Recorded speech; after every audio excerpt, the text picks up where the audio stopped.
अब हम लोग बाबू यूनिट 4 का लेक्चर 7 करने वाले। लेक्चर 7 तैयार हो? तो बाबू हम लोग का पहला हेडिंग है क्या, जब प्रतिरोध के सिरों के मध्य प्रत्यावर्ती धारा स्रोत संयोजित हो। किसके सिरों के मध्य? प्रतिरोध के सिरों के मध्य क्या संयोजित हो? प्रत्यावर्ती धारा स्रोत। ध्यान से देखो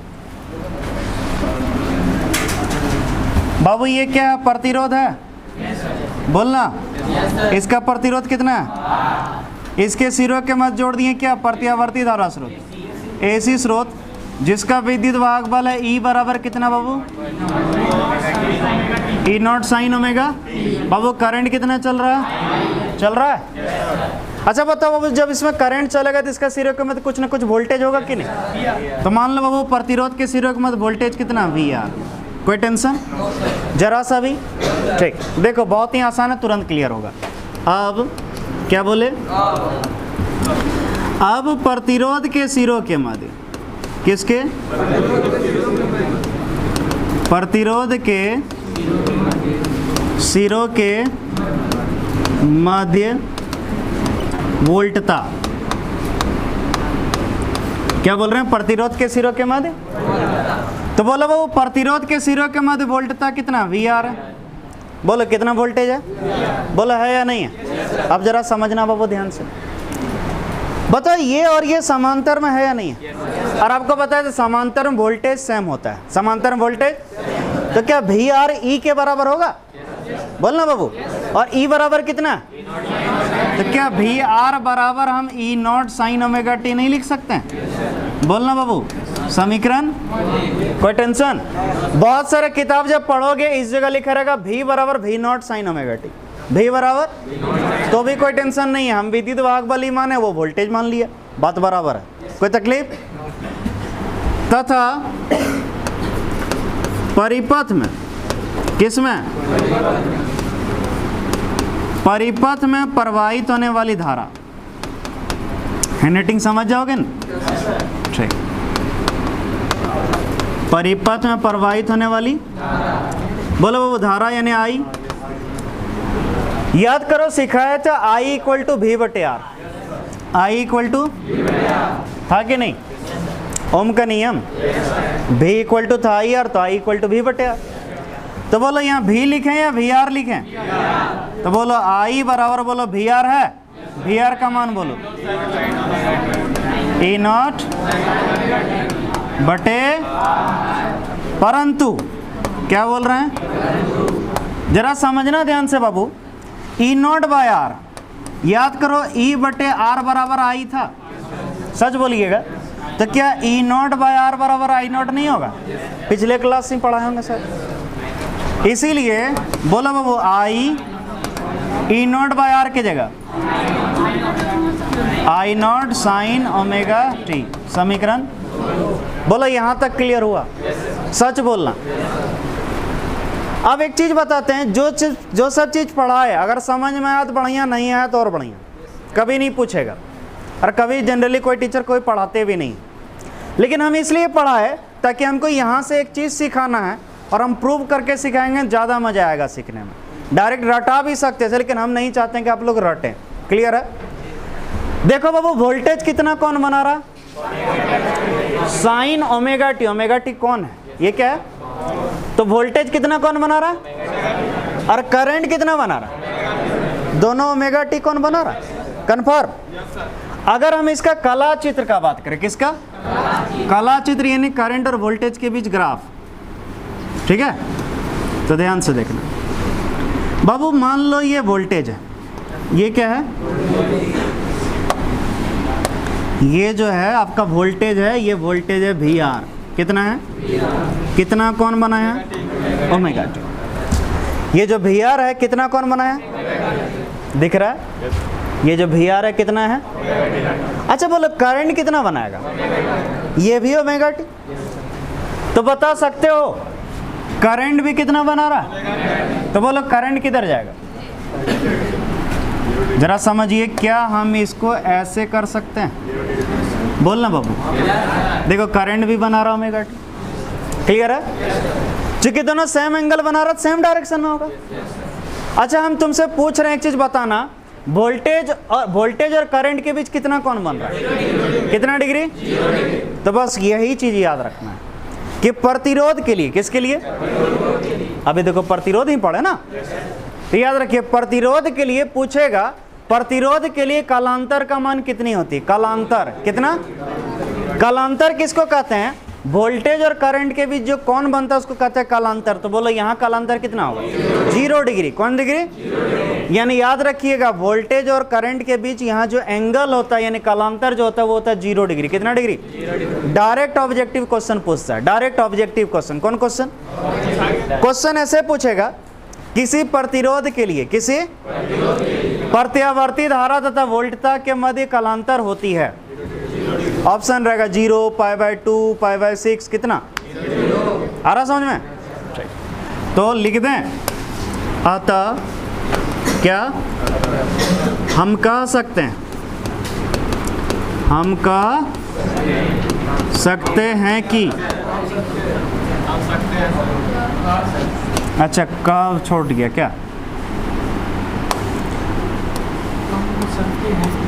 ठीक, क्लियर है? अतः हम कह सकते हैं कि किसी प्रतिरोध युक्त, किसके? प्रतिरोध युक्त परिपथ के लिए, प्रतिरोध युक्त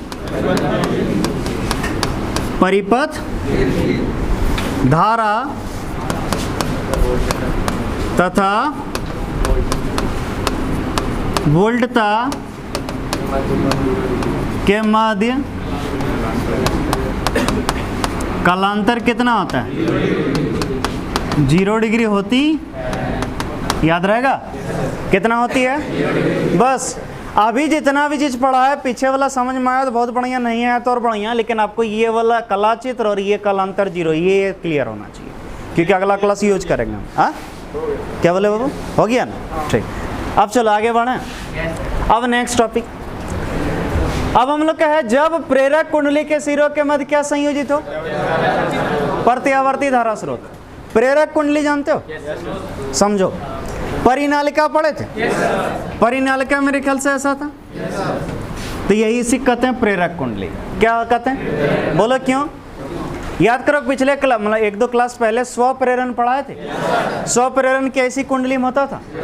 जिसमें स्व प्रेरण हो उस कुंडली कहते हैं प्रेरक कुंडली। क्या कहते हैं? तो चलो देखते हैं। बाबू मान लो ये एक प्रेरक कुंडली है, क्या है? इसका स्व प्रेरकत्व L है। स्व प्रेरकत्व कितना है? इसको जोड़ दिए किससे? प्रत्यावर्ती धारा स्रोत से, जिसका विद्युत वाहक E बराबर कितना? E0। बाबू करंट कितना चल रहा है? और इसके सिरों के मतलब वोल्टेज मान लिए VL। क्या मान लिए? कोई तकलीफ? चलो देखो,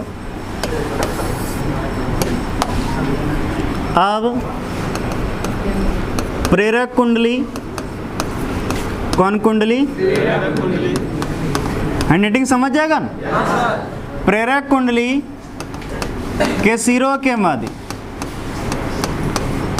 प्रेरक कुंडली के क्या? वोल्टता। प्रेरक कुंडली के सिरों के मध्य, तो बोला बाबू प्रेरक कुंडली के सिरों के मध्य वोल्टता क्या मान है? VL। बोलो ये और ये समांतर है, तो डायरेक्ट लिखे VL बराबर कितना? E0 साइन समीकरण। अब जरा समझना, ये जो प्रेरक कुंडली एक तरह से कुंडली है या नहीं है? बोलो एक तरह से कुंडली है सिर्फ, यानी परिनालिका है। और याद करो हम सिखाए थे जब आज से 2-3 क्लास पहले, हेडिंग था जब हम लोग स्व प्रेरण पढ़े थे, उसके बाद हेडिंग था किसी कुंडली में, सॉरी किसी कुंडली के संबद्ध विद्युत वाहक बल, किसी कुंडली के संबद्ध, और हम आपको प्रूव करवाए थे E बराबर -L di/dt। अगर याद हो तो हम जरूर पढ़ाए थे E बराबर -L di/, बोला था नहीं था? ये माइनस बताता है कि जस्ट धारा उस ओर प्रेरित होगा जिससे कि चुंबकीय फ्लक्स में होने वाली परिवर्तन का क्या किया जा सके? रोका जा सके, विरोध किया जा सके। तो यहाँ माइनस प्लस से उतना कोई मतलब हमको, इसको छोड़िए, दिशा वगैरह हम सोच नहीं रहे, खाली इतना सोचिए। बोलो ई बराबर कितना होगा? एल डी आई बाय बोलो पढ़े थे कि नहीं? कुछ नहीं हुआ, क्या हुआ? ठीक है, चलो देखो, तथा बोलो ई बराबर कितना? एल डी आई बाय, अच्छा बोलो डी आई बराबर अगर लिखें तो हम लिख सकते हैं E into D T by, सही है? अच्छा बोलो बाबू डी आई बराबर ई है, ई बराबर कितना होता है? रख दें E naught sine omega T into बटे, कोई तकलीफ? डी, अब एक काम करें, दोनों तरफ इंटीग्रेशन करें, बोल ना करें, क्योंकि हमको डी आई है और हमको चाहिए आई, क्या चाहिए? इंटीग्रेशन करना होगा।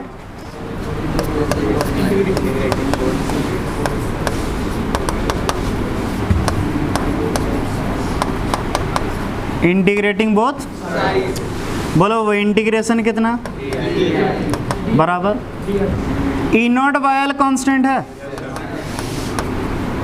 बोलना ई नॉट बाय एल बाहर निकाल लिए, किसका इंटीग्रेशन होगा? साइन ओमेगा टी इंटू, सही है? बोलो डी आई का इंटीग्रेशन, डी आई का ई नॉट बाय एल है, साइन ओमेगा टी, याद करो इसका integration minus cos omega T बटे, क्लियर है? Minus cos omega T by, कोई टेंशन? अब जरा समझना, बोलो आई बराबर ऐसे लिख दें E naught by L omega, E naught by into कितना? माइनस कॉस ओमेगा, परंतु सुनना बाबू, E naught by L omega जो होता है इसको कहते हैं आई नॉट, क्या कहते हैं? जैसे आपको पढ़ाया था अभी थोड़ा देर पहले, ई नॉट बाय आर बराबर आई नॉट था, आर क्या था? प्रतिरोध, काम क्या था? धारा का विरोध करना। उसी तरह प्रेरक कुंडली जो होता है, तो प्रेरक कुंडली का प्रतिरोध या फिर बोले धारा का विरोध करने वाला होता है एल ओमेगा, क्या होता है? इसीलिए ई नॉट बाय एल ओमेगा को हम क्या मानते हैं? तथा अब जरा सुनना बाबू, मान लो सिंपल सा, हम क्या करें, कोई दो लड़का को हम चेक करना चाहते हैं कि दोनों में से कौन ज़्यादा बढ़िया पढ़ने में, दोनों में से कौन बढ़िया पढ़ने में। हम ऐसा करें, एक लड़का को अलग क्वेश्चन सेट कर दें और एक क्वेश्चन मतलब भारी थोड़ा सेट कर दें, एक लड़का को आसान सेट कर दें, तो क्या हम चेक सही किए? कब चेक होता है? जब दोनों को या तो इजी कर दो या तो हार्ड कर दो, दोनों को एक जैसा क्वेश्चन दो तब ना चेक होगा। यानी तुलना जब भी करना हो तो दोनों को सेम होना चाहिए, तब ना तुलना कर पाएंगे। उसी तरह बाबू हमको करंट और वोल्टेज को तुलना करना, तो देखो वोल्टेज करंट बना रहा साइन, क्या? साइन ओमेगा टी, और यहाँ पर बाबू है कॉस, तुलना हो पाएगा? सबसे पहले साइन को किस में बदलना? कॉस में बदलना होगा। तो देखो क्या आप पढ़े थे माइनस कॉस ओमेगा टी, क्या हम इसको लिख सकते हैं? जरा समझिए, sign omega T plus pi by 2, सच बोलना, माइनस कॉस ओमेगा टी बराबर साइन ओमेगा टी प्लस, यानी माइनस कॉस थीटा बराबर साइन थीटा प्लस 90 डिग्री, या 90 डिग्री प्लस थीटा, बात बराबर है। अब चलो देखो, लेकिन हम थोड़ा सा गलती किए। हाँ बाबू, वही एकदम सही देखा।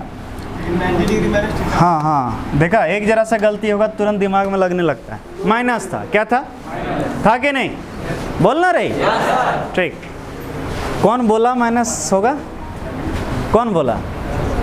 बोला ना रही?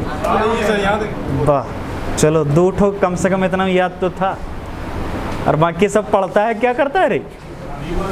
सच में पढ़ता है, मन में भूल गया था। यही सब कुछ पढ़ा के निकल जाएगा। हाँ सर, यस सर, चलिए इधर देखिए, आई रे, अब चलो हो गया। बोला ई नॉट बाय एल ओमेगा कितना? बोला इसके जगह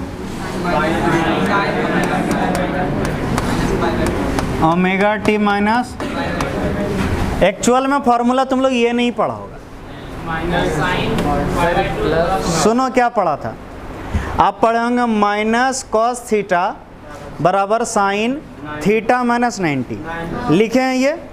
लेकिन तुम लोग पढ़ा कैसा होगा बताते हैं, पढ़े होगे कॉस थीटा, कॉस बराबर sine 90 minus theta, 90 minus minus लगा तो यहाँ भी माइनस यहाँ भी माइनस, इसलिए आगे पीछे हो गया। ना बुझा रही? क्लियर है? तो दिमाग में सेट कर लो, जिसको समझ में आ गया बहुत बढ़िया, और जो बायोलॉजी वाले हैं वो तो रट लो बाबू सीधा सीधी। हम क्या कर सकते हैं, मेरा कोई गलती है? हाँ 10 में भी है, लेकिन उतना डिटेल में कौन पढ़ता है, साइन कॉस टेन तो याद नहीं रखता है, ये सब याद रखेगा। माइनस कॉस ओमेगा टी बराबर इतना, कोई तकलीफ? समीकरण क्या हो गया, कहाँ से 3 रहे, समीकरण 1 के बाद 3 मान लिया क्या? अब जरा ध्यान से देखो, वोल्टेज कितना कौन बना रहा, ओमेगा, और देखो करंट कितना बना रहा, ओमेगा टी माइनस। तो अगर कला चित्र देखें, कौन चित्र, कला, जरा ध्यान से देखना तुरंत हो जाएगा। अरे काला चित्र नहीं, काला चित्र, काला चित्र। सुनो ना, वोल्टेज कितना कौन बना रहा, कितना, मान लो बाबू ये वोल्टेज है, कौन है, VL है, और ये कितना एंगल बना रहा, मान लिए ये वाला जो कौन है यही क्या है, ओमेगा। अब जरा बताइएगा करंट कितना बन रहा है, omega T minus pi by 2 मतलब 90 डिग्री, यानी ओमेगा टी से माइनस कम हो गया, माइनस मतलब कम, कितना, 90 डिग्री। तो इतना जरूर हम आपको सिखाए थे कि अगर इधर कोई चीज नापते हैं कौन को तो पॉजिटिव होता है, और इधर नापते हैं तो बोलो ओमेगा टी में नेगेटिव करना है कितना, तो बोलो ये ओमेगा टी है और उससे 90 डिग्री कम, मेरे ख्याल से ऐसे होगा, दिख रहा नहीं, ये नहीं लग रहा, ओमेगा टी से 90 डिग्री कम हो गया, ये हो गया करंट, कितना, पाई बाय 2 कम हो गया। अब जरा ध्यान से देखना बाबू इस चीज को, करंट इधर है, वोल्टेज इसको देखो ऐसे करके दिखा रहा, सच बताना करंट और वोल्टेज के बीच कौन कितना, 90। अगर तुमसे पूछ दे प्रेरक कुंडली, कौन कुंडली, प्रेरक कुंडली के लिए कलांतर कितना होगा, पाई बाय 2 या 90 डिग्री। क्लियर है? ऑब्जेक्टिव क्वेश्चन पूछा गया, ऑब्जेक्टिव क्वेश्चन बहुत बार पूछा है। क्वेश्चन ऐसा था, किसी प्रेरक कुंडली के लिए, किसी धारा तथा वोल्टता के मध्य कलांतर होती है, कोई बार पाई बाय 2 लिखा था, तो कोई बार एग्जाम में 90 लिखा था, पड़ जाएगा ना, ठीक। तो हम लिख सकते हैं, अतः हम कह सकते हैं कि, कह सकते हैं किसी प्रेरक कुंडली, किसी, समझ जाएगा ना प्रेरक कुंडली युक्त परिपथ में, प्रेरक कुंडली युक्त वोल्टता तथा धारा के मध्य कलांतर कितना होती है,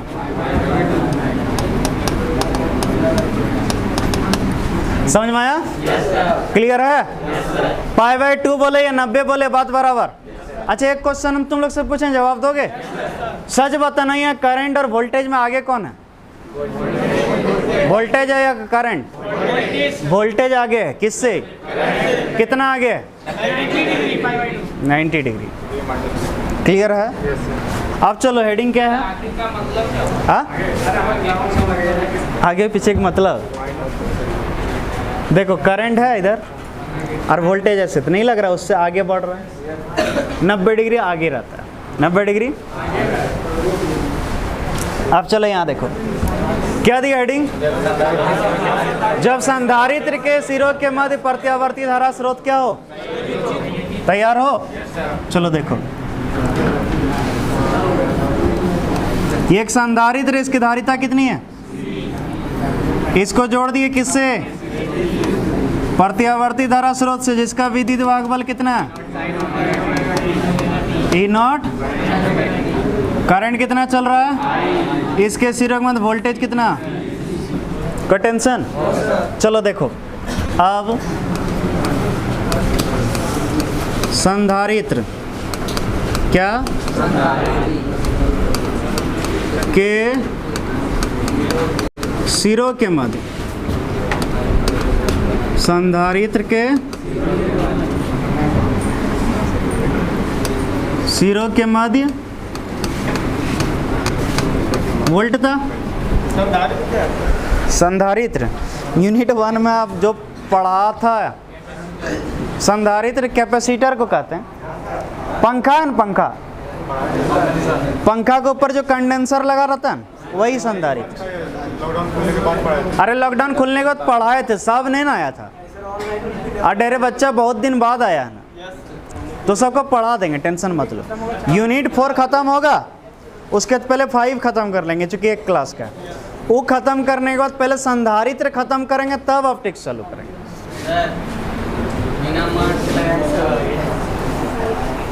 हाँ बाबू, हाय रे,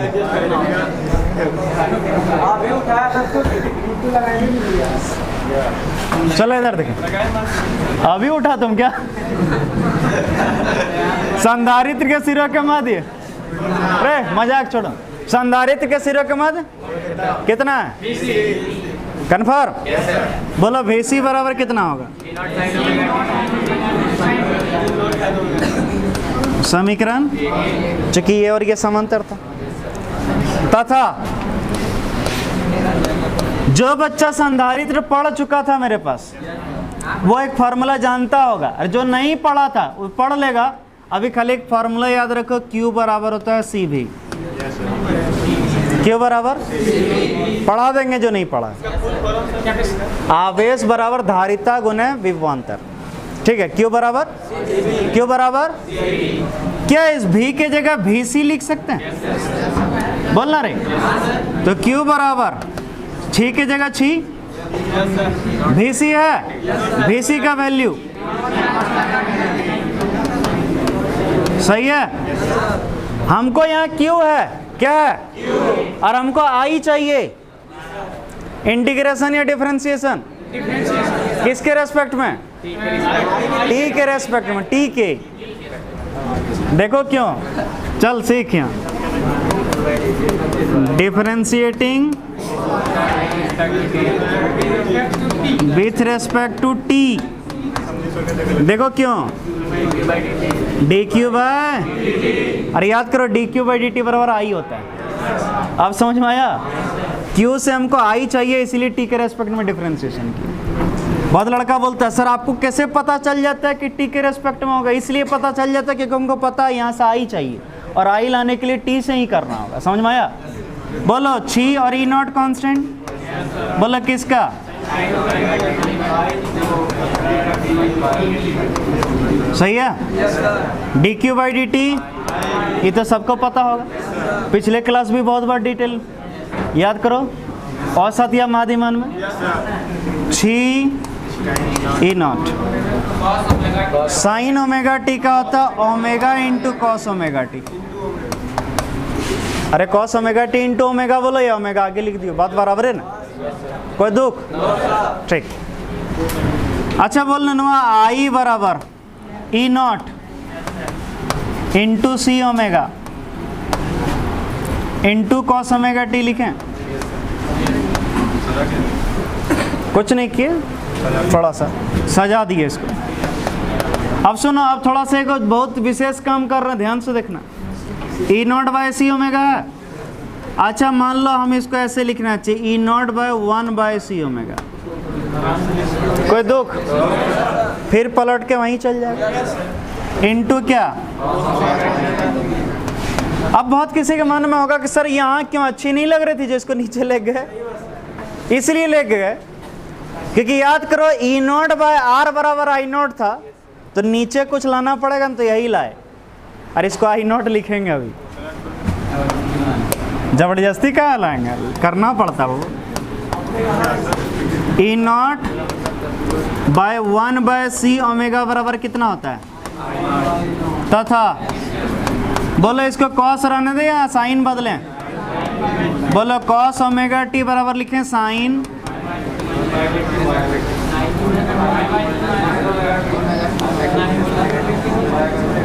रुको हो जाएगा ठीक।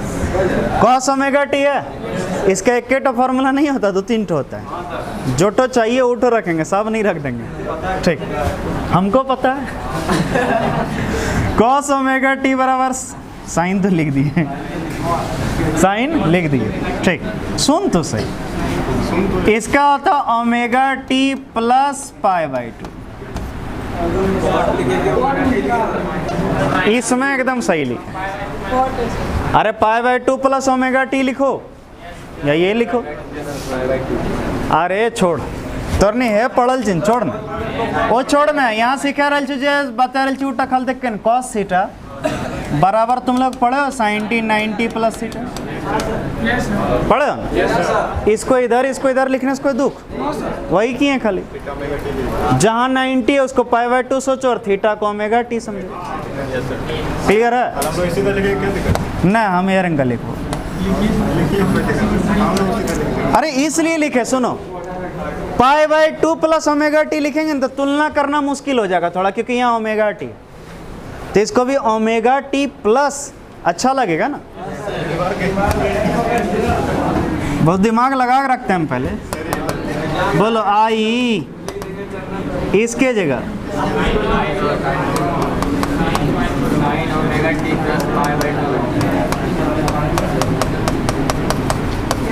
समीकरण अरे ये सब जो प्रूव कर रहे हैं ये सब थोड़ा तुम लोग को कुछ मतलब है। कला चित्र और जो अता दे के लिखते हैं उससे मतलब है। हम इसलिए ये सब कर दे रहे हैं ना। देखो बाकी टीचर क्या करते हैं, नोट डाल के लिखवा देते हैं, लेकिन तुम लोग को भी डायरेक्ट करवा देंगे। बहुत किसी को अच्छा लगेगा, लेकिन बहुत वैसे एक बच्चा होता है जिसको समझ के जब कुछ लिखते हैं तो उसको ज़्यादा मजा आता है, तो इसलिए हम ये सब कर दे रहे हैं। कोई दुख नहीं ना?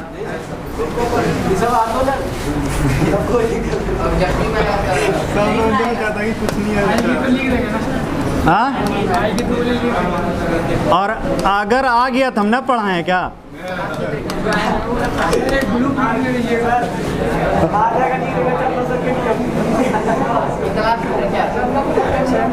सुनो प्लीज सुनो ना, कला चित्र देखते हैं। कौन चित्र? काला चित्र।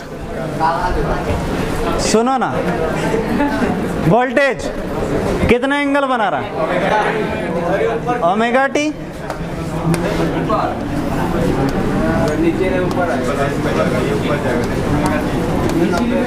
ठीक, बीसी जो है ये कितना एंगल बना रहा? अब जरा ध्यान से देखना, करंट कितना बना रहा? ओमेगा टी प्लस हाँ, ये ओमेगा टी है और प्लस π/2 ना, समझा? प्लस कितना? खैर प्लस है या माइनस है, खाली इतना बताओ करंट और वोल्टेज के बीच कितना कोण? यहाँ भी 90 डिग्री है, यहाँ भी। खाली अंतर यहाँ ये है कि यहाँ करंट आ गया और वोल्टेज। तो लिखें अतः हम का है कि किसी संधारित्र युक्त परिपथ के लिए संधारित्र युक्त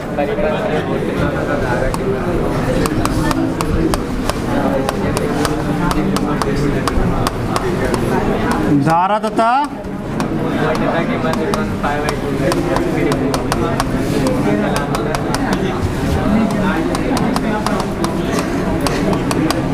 क्लियर है? कितना कालांतर होती है?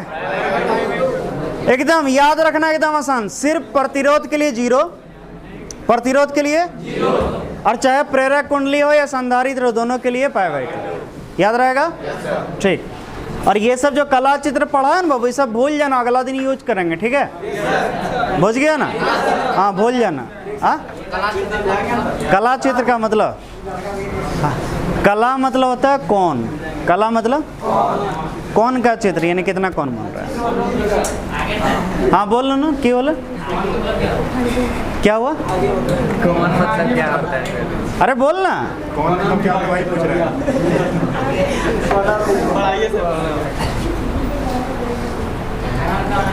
हाँ, अब हेडिंग है प्रेरणिक प्रतिघात। प्रेरणिक, सुनो, प्रेरणिक प्रतिघात क्या, एकदम आसान है, तुरंत क्लियर होगा। रे इधर देखो, याद करो E0/R बराबर I0 था, और जब प्रेरक कुंडली वाला भी पढ़ा रहे थे तो E0/L ओमेगा बराबर भी I0 लिखे थे। बोलो लिखे थे? अच्छा सच बताना, ये R क्या है, काम क्या है? धारा का। इस दोनों की तुलना किए तो E0 के जगह E0 है, I0 के जगह I0 है, तो R के जगह ये है। तो बोलो ये भी एक तरह का मान लो प्रतिरोध होगा। बोलो होगा कि नहीं? और इसका भी काम क्या होगा? धारा का, धारा का विरोध करना। लेकिन बाबू इसको प्रतिरोध नहीं बोल के, इसको प्रतिरोध नहीं बोल के इसका क्या नाम दिया गया? प्रेरणिक प्रतिघात। क्या दिया गया? तो क्या इसका डेफिनेशन ऐसा बना सकते हैं? किसी प्रेरक कुंडली, किसी प्रेरक कुंडली का वह गुण जो उसमें प्रवाहित होने वाली प्रत्यावर्ती धारा को क्या करे, उसे क्या कहते हैं? अरे इस L ओमेगा को लिखते हैं XL। क्या लिखते हैं? सूचित किससे करते हैं? देखो, किसी प्रेरक कुंडली का वह गुण जो उसमें प्रवाहित होने वाली प्रत्यावर्ती धारा का विद्युत करते हैं उसे प्रेरणिक प्रतिघात कहते हैं, इसे XL द्वारा। और याद रखना है XL बराबर क्या होगा? L omega. समझ में आया? सच बोलो ना। हाँ, X क्यों पढ़ा? अच्छा सुन सुन सुन, नहीं उसका बताएंगे। हंसने वाला क्या? ठीक। अच्छा मान लो तुम गया, तुम्हारा फोटो कहीं गया सिलेक्शन के लिए, और किसी का फोटो गया जो सिलेक्शन कर रही है मैडम नौकरी के लिए, क्या सोच रहा है? अब इमेजिन करो तुम्हारा फोटो के नीचे ऐसे कर दिया, इसका मतलब गलत नहीं, तुम्हारा कैंसिल, तुम्हारा विरोध हो गया। क्या हो गया? तो विरोध का चिन्ह है ना, काटकुट, समझ रहा? विरोध कौन? प्रेरक कुंडली। समझ में आ गया? देख रहा, तुरंत आ गया। हाँ तब हैरिंग का दे, समझा? तब फोन करके भी बोलता सुनिए ना, आप ही चुने गए हैं जॉब के लिए। सुनो ओमेगा बना, अरे लेटर भेजेगा और कुछ, ओमेगा बराबर, हाँ ज्वाइनिंग लेटर। याद करो, पढ़े थे? ओमेगा बराबर 2.9 बोलना रही, इसीलिए XL बराबर L इंटू 2π। बुझ गया? इसका मात्रक का बात करें, SI जानते हो क्या है? ओम। SI मात्रक क्या है? हाँ, क्योंकि ये भी प्रतिरोध है, ये भी, इसीलिए इसका मात्रक क्या हुआ? 2.न्यू। अरे 11 पढ़ लिए, 12 भी इतना पढ़ लिया, अभी तक न्यू ने सुना? अरे छोड़, पिछले मतलब 1-2 क्लास पहले जब प्रत्यावर्ती धारा का समीकरण लिखवा रहे थे उस समय ओमेगा बराबर जिस दिन ईटो पढ़ाए थे उस समय ना बोले थे न्यू।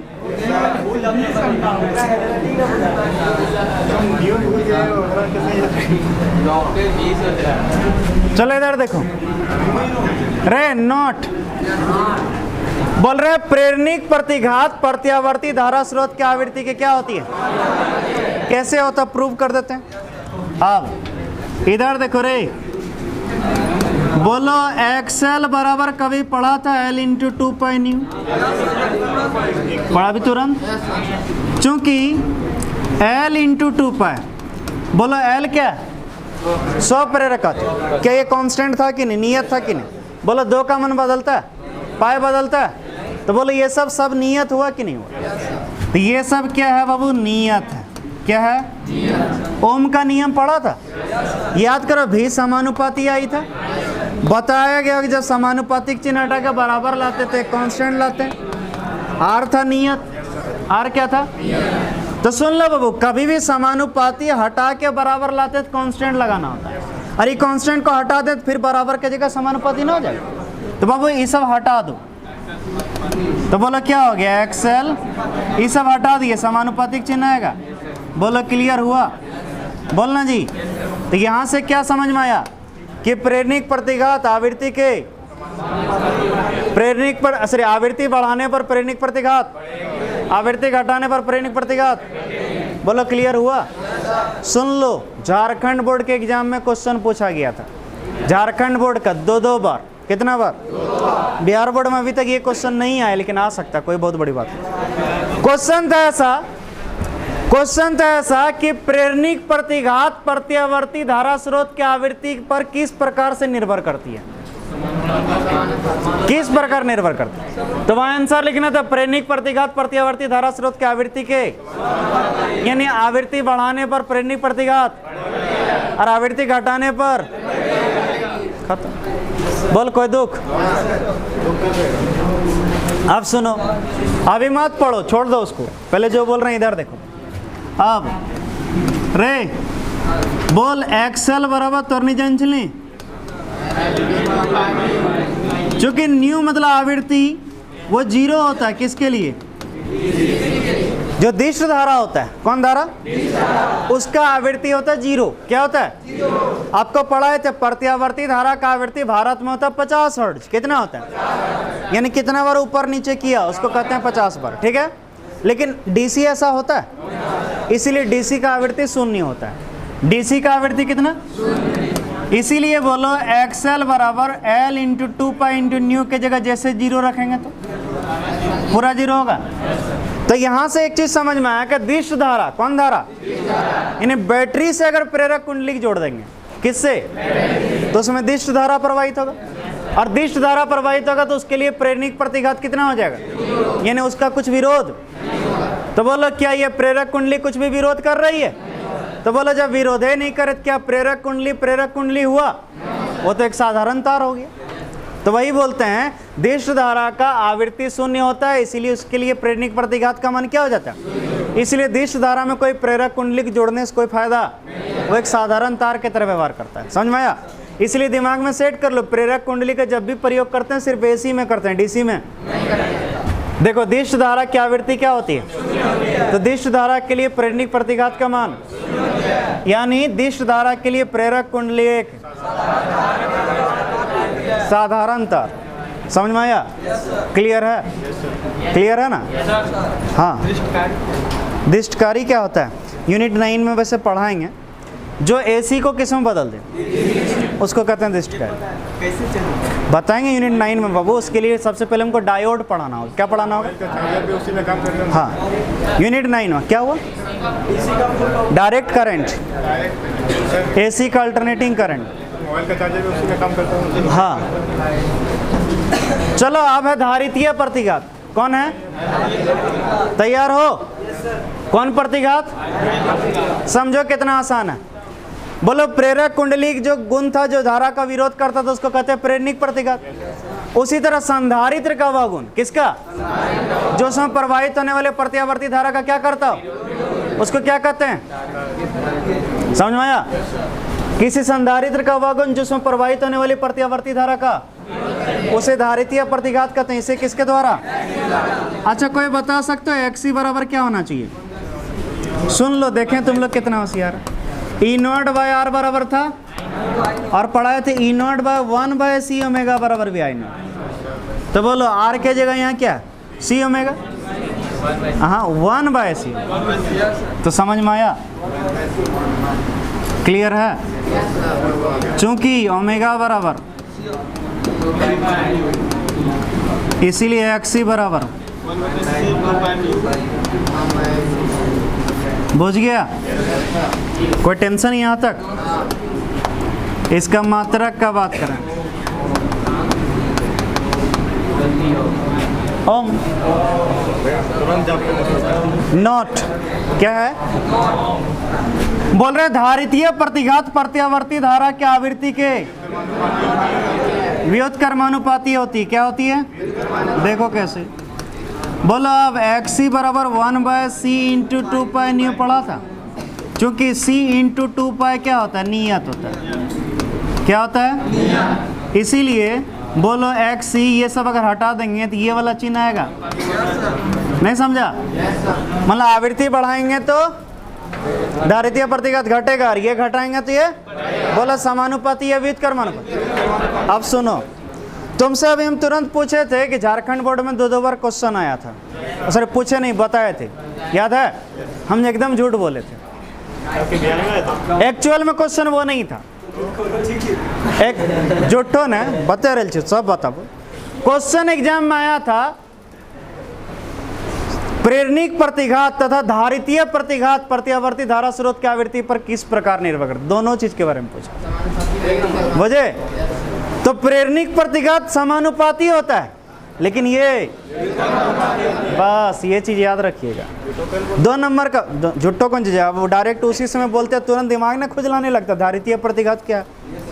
इसीलिए दोनों पढ़ा लिया, अब ना क्लियर कर पाएंगे। बुझा? एक्चुअल में प्रेरणिक प्रतिघात और धारितीय प्रतिघात दोनों था। क्लियर है? आ रहा समझ में? तो क्या एकदम आसान का आंसर नहीं है? प्रेरणिक प्रतिघात आवृत्ति के समानुपाती होती है, जबकि धारितीय प्रतिघात व्युत्क्रमानुपाती। हो गया? चलो अभी इधर उसको मत पढ़ो, पहले समझो। अब याद करो एक्सी बराबर 1 by C into 2 pi nu है, जो कि न्यू कितना होता है? किसके लिए? अभी तुरंत समझाए तो बोला एक्सी बराबर 1 इंटू सी पाई न्यू का वैल्यू और 1 बाय 0, किसी को भी 0 से भाग देता है अनंत। ऐसा नहीं कि 8 को सुता दिए, अनंत है कि नहीं? अब जरा समझना, सोचो धारितीय प्रतिघात कितना हो गया? प्रतिघात का काम क्या था? धारा का विरोध करना। तो ये कितना विरोध करेगा? अनंत। जितना हो सके पूरा दम लगा देगा, एकदम अनंत तक विरोध करेगा। क्या जरा सा भी करंट चलेगा? चलेगा।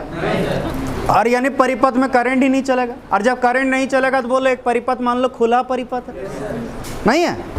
खुला परिपथ रहेगा तब ना करंट नहीं चलता है। तो देखो जरा सा, दिश धारा की आवृत्ति क्या होती है? तो दिश धारा के लिए धारितीय प्रतिघात का मान, यानी दिश धारा के लिए संधारित्र रेख खुला तार, मतलब तार से जो जुड़ा ही नहीं है, क्योंकि जुड़ता तो करंट चलता। समझ में आया? यानी खुला तार की तरह बिहेव करेगा। क्यों बाबू? ये अनंत विरोध करता है। समझ में आया? वैसे ही सब नहीं पूछता है। वो बोला पूछेगा, वो बोला पूछेगा, बताए? ठीक। देखो मेरा काम इसलिए है बता देना, क्योंकि बाबू बहुत बच्चा जो 10-15 मिनट पढ़ते हैं ना,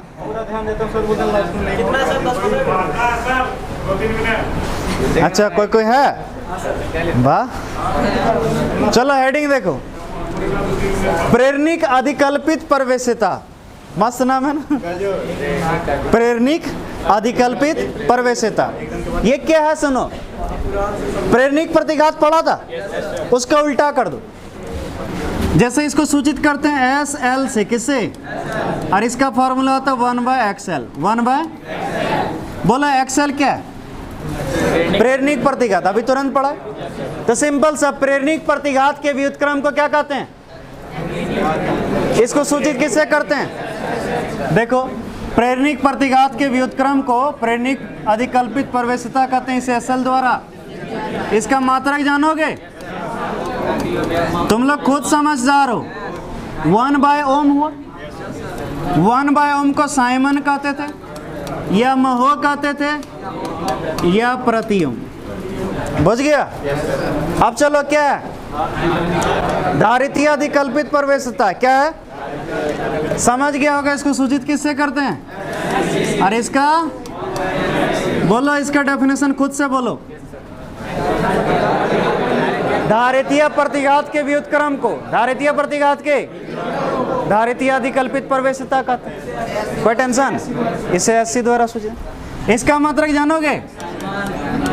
बिल्कुल सही, तुम लोग तो होशियार है रे। साइमन या